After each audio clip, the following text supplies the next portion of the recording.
అందరికీ నమస్కారం. ఈ వీడియోలో మనం శ్రీకృష్ణుడికి రాధాదేవికి వివాహం ఎలా జరిగింది, అసలు రాధాదేవి ఎలా ఆవిర్భవించింది, వాళ్ళిద్దరి వివాహం జరిగిన తర్వాత ఏం జరిగింది, భూలోకంలో రాధాదేవి మళ్ళీ ఎందుకు జన్మించాల్సి వచ్చింది అనే విషయాలన్నీ తెలుసుకుందాం. పూర్వం బృందావనంలో ఉన్న రాసమండలంలో శ్రీకృష్ణ పరమాత్మ దివ్య సింహాసనం మీద ఆనిసుడై ఉన్నాడు. అప్పుడు ఆయనకి హఠాత్తుగా రమించాలనే కోరిక కలిగింది. అలా ఆయనకు సంకల్పం కలిగిందో లేదో వెంటనే తన శరీరం 2 రూపాలుగా ఏర్పడింది. అందులో కుడి భాగం శ్రీకృష్ణుడిలాగా, ఎడమ భాగం రాధాదేవిలాగా ఏర్పడ్డాయి. శరత్కాల పూర్ణిమ లాంటి అందమైన ముఖంతో అమూల్యమైన దివ్యాభరణాల్ని, బంగారు రంగు జరీ చీరని ధరించి రత్నసింహాసనం మీద కూర్చున్న రాధాదేవి శ్రీకృష్ణుడికి కనిపించింది. జగన్మోహనాకారమైన ఆమె సౌందర్యం చూసి కృష్ణుడి మనసు చలించింది. వెంటనే ఆమెని అక్కున చేర్చుకున్నాడు. రాధాదేవి కూడా జగదేక సుందరుడైన కృష్ణుణ్ణి ఆనందంగా వరించింది. అలా రాధాదేవి నామాన్నే నిత్యం స్మరిస్తూ ఆమెతోనే లోకంగా విహరించసాగాడు ఆ కృష్ణ పరమాత్మ. రా అంటే ఇవ్వటం అని, దా అంటే ముక్తి అని, అంటే రాధాదేవి అనగా ముక్తిని ఇచ్చేది అని భావం. ఆ విధంగా శ్రీకృష్ణుడి పార్శ్వం నుంచి రాధాదేవి ఆవిర్భవించగా ఆమె రోమకోపాల నుంచి ఎందరో గోపికలు ఆవిర్భవించారు. అదేవిధంగా అటు శ్రీకృష్ణుడి దివ్య శరీరం మీది రోమకూపాల నుంచి కూడా అసఖ్యాకంగా గోపకులు ఉదయించారు. రాధాదేవి ఎడమ భాగం నుంచి మహాలక్ష్మీదేవి ఆవిర్భవించింది. ఆమె వైకుంఠనాథుడైన చతుర్భుజ నారాయణుడికి భార్య అయ్యింది. ఆమె అంశతోనే తిరిగి రాజలక్ష్మి ఉదయించింది. ఈ రాజలక్ష్మి రాజులందరికీ ఆనందాన్ని కలిగిస్తుంది. ఈ రాజలక్ష్మి అంశతో మత్స్యలక్ష్మి ఆవిర్భవించింది. ఈ దేవి భూలోకంలోని మానవుల ఇళ్లలో దీపానికి అధిష్టాన దేవతగా పూజలందుకుంటుంది. రాధాదేవి శ్రీకృష్ణ పరమాత్మ ప్రాణపత్ని. ఎప్పుడూ ఆయన హృదయాన్ని అంటిపెట్టుకుని ఉంటుంది. శ్రీ మహావిష్ణువుకి ఈమె తల్లి. సత్పురుషులు, బ్రహ్మాది దేవతలు సైతం ఆమెని నిత్యం ఆరాధిస్తూ ఉంటారు. అలాంటి రాధాదేవి సుదాముడు అనేవాడి శాపం వల్ల భూలోకంలో వృషభానుడికి కూతురుగా జన్మించింది. అలా ఎందుకు జన్మించాల్సి వచ్చిందో ఇప్పుడు తెలుసుకుందాం. ఒకనాడు రాధాదేవి ప్రాణసకుడైన శ్రీకృష్ణుడు విరజ అనే అందమైన గోపకన్యతో శృంగారం జరుపుతున్నాడు.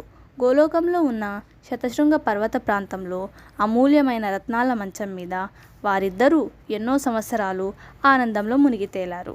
జరామరణాలు లేని ఆ గోలోకంలో ఎన్ని వేల సంవత్సరాలైనా అది కొద్ది కాలంగానే ఉంటుంది.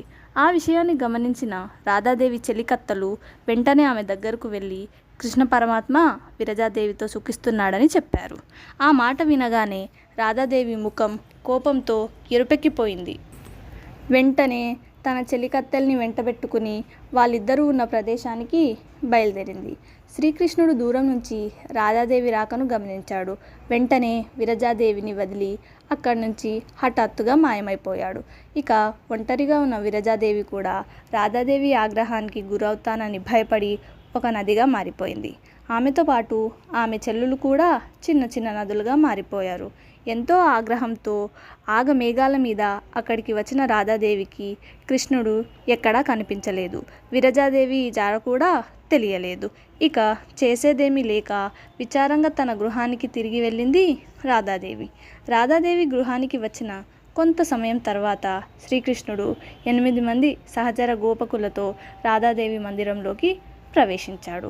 అక్కడున్న ద్వారపాలకులు రాధాదేవి చాలా కోపంగా ఉంది స్వామి, లోపలికి వెళ్ళొద్దు అని కృష్ణుని వారించారు. అయినా వారి మాటలు లెక్క చేయకుండా శ్రీకృష్ణుడు లోపలికి వెళ్ళాడు.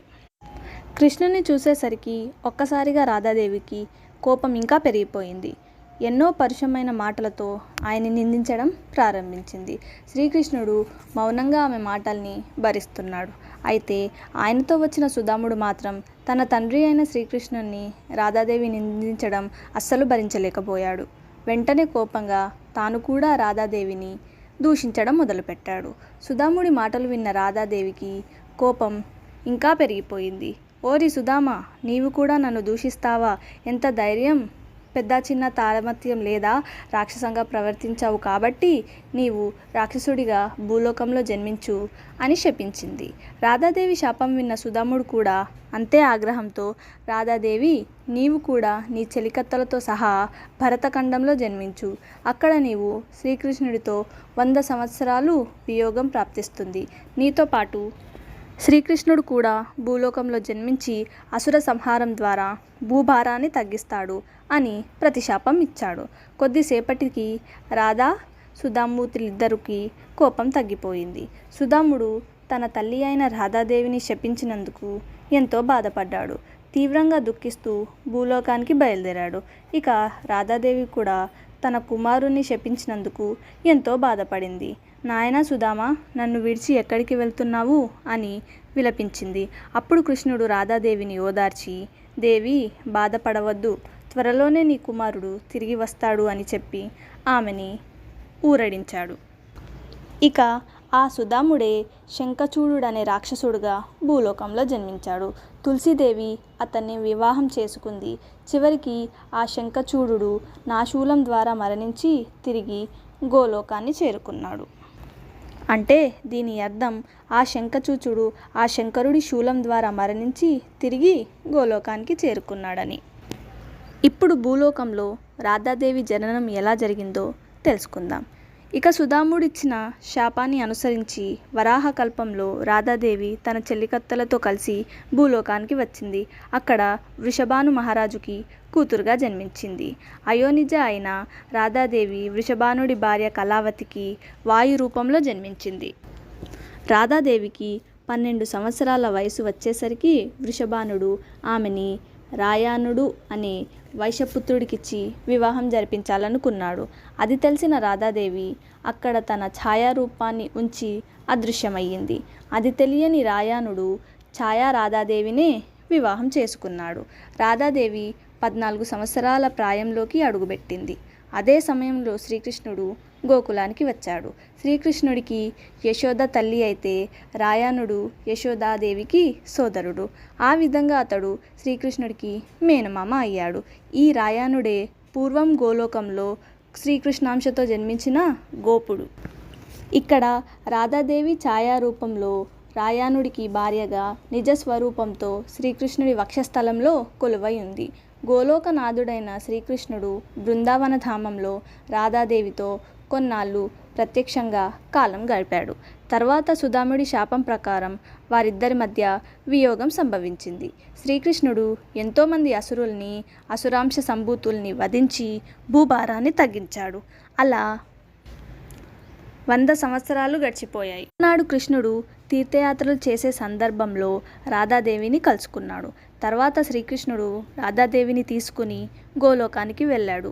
వీరితో పాటే కృష్ణుడి వల్ల యశోదాదేవి, రాధాదేవి తల్లి కళావతి, వృషభానుడు, నందుడు, వారి వెంట గోపికలు, గోపకులు అందరూ గోలోకానికి చేరుకున్నారు. భూలోకంలో శ్రీకృష్ణుని పెంచిన నందుడు పూర్వజన్మలో ద్రోణుడు అనే ప్రజాపతి. నందుడి భార్య యశోదాదేవి భూదేవి అంశ. వీరిద్దరూ పూర్వజన్మలో తపస్సు చేసిన కారణంగా కృష్ణ పరమాత్మకు తల్లిదండ్రులయ్యారు. అలాగే శ్రీకృష్ణుడి కన్నతండ్రి అయిన వసుదేవుడు పూర్వజన్మలో కశ్యప ప్రజాపతి కాగా తల్లి దేవకీదేవి అదితి అంశతో జన్మించింది. ఈ కశ్యప అదితులిద్దరూ ప్రతికల్పంతో పరమాత్మకి తల్లిదండ్రులుగానే ఉంటారు. ఇక భూలోకంలో రాధాదేవికి తల్లిగా ఉన్న కళావతి పూర్వజన్మలో పితృదేవతల మానసిక కన్యగా గోలోకంలో ఉన్న వసుధాముడే రాధాదేవి తండ్రి వృషభానుడుగా అవతరించాడు. ఇది రాధాదేవికి కృష్ణుడికి వివాహం జరిగిన దాని వెంట ఉన్న చరిత్ర. Thank you. మా వీడియో మీకు నచ్చిందా? అయితే వెంటనే వీడియోని లైక్ చేయండి. అలాగే ఇలాంటి మరెన్నో వీడియోస్ కోసం మా ఛానల్ని సబ్స్క్రైబ్ చేసుకోండి. అలాగే బెల్ ఐకాన్ని కూడా ట్యాప్ చేయండి. Thank you.